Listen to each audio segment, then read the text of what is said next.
ওম সাইরাম বন্ধুরা, সাই সোমা ব্লগে তোমাদের স্বাগত।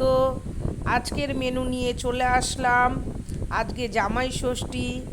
আমাদের তো আর মা বাবা নেই যে জামাই ষষ্ঠী হবে, তাই নিজেরাই নিজের হাতে রান্না করে আনন্দ উপভোগ করছি। আর কি করব বলো, মা বাবা যাদের নেই সত্যিই তারা খুব অভাগা, আমরা সত্যিই খুব অভাগা।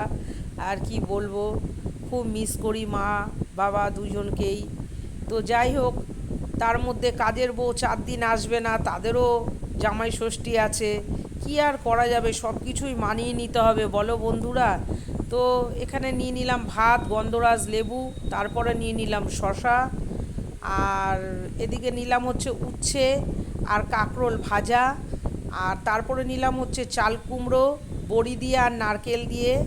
এদিকে হচ্ছে হাঁসের ডিমের কষা আর মাটন। আর যেইটা না হলে আমাদের একদমই চলে না, সেইটা হচ্ছে টক দই। এই গরমে তো টক দই সত্যিই খুব প্রয়োজন। আর ফল এই কারণেই নেওয়া হলো না, যেহেতু আম থাইরয়েড এবং সুগারের পেশেন্টরা খায় না।